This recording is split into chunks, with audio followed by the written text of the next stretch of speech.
Good evening, viewers. I am ALANA NADIR with the regional news for tonight. We begin with news from the Republic of Haiti. The Biden administration is urging U.S. citizens in Haiti to strongly consider returning to the United States amid a gang-aggravated fuel shortage and a deteriorating security climate in which 17 Christian missionaries, including 16 Americans, have been held hostage for more than 3 weeks. This message in a Friday security alert from the U.S. Embassy in Port-au-Prince came as Haiti's commercial banks and other businesses announced reduced hours starting this week. Grocery store owners warned of coming food shortages, and the United Nations encouraged employees to stock up on emergency supplies of water, food, and other essential items. The Biden administration has sent teams to Port-au-Prince to evaluate the security situation, and FBI agents are still trying to secure the release of the missionaries and their relatives. On Friday, Haiti's National Water Authority said the inability to get fuel means that potable water in the capital of nearly 3 million people will also become scarce because without diesel, the National Directorate of Drinking Water and Sanitation cannot operate its 20 pumping stations. Some Haitians, however, would like the U.S. and its international partners to do more than travel warnings or its support for the Haiti National Police, which continues to be outgunned by the gangs.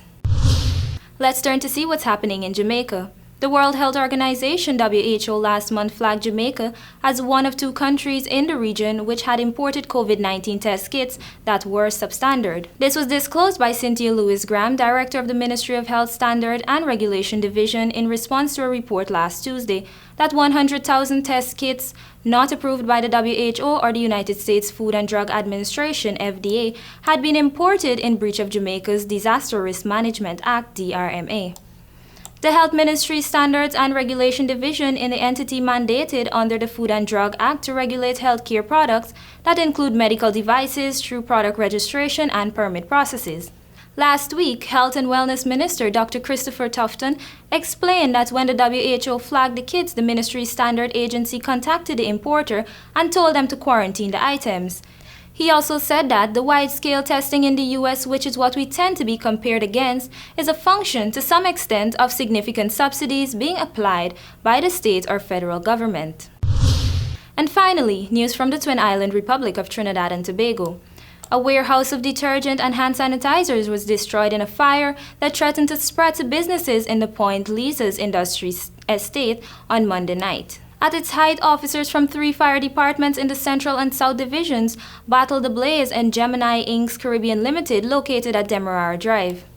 A statement issued from the fire service noted that the single-story building began burning around 6:20 p.m. The primary use of the building was the storage of ink and ink products. However, house detergents and hand sanitizers were also stored on the premises. Fire tenders from the Chaguanas, Cova, and Monterey Post Fire Station responded to assist in extinguishing the blaze. Video circulating on social media showed the fire releasing large plumes of smoke into the sky, and roads leading to the industrial estates were cordoned off. The Trinidad and Tobago Electricity Commission (TNTEC) disconnected electricity supply in the area as a precaution. Almost 3 hours later, the fire was contained. Fire officers returned to the scene on Tuesday to investigate the cause of the fire.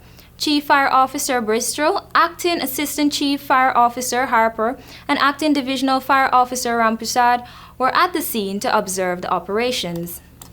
And that concludes tonight's edition of the Regional News. I am ALANA NADIR. Thank you for joining us.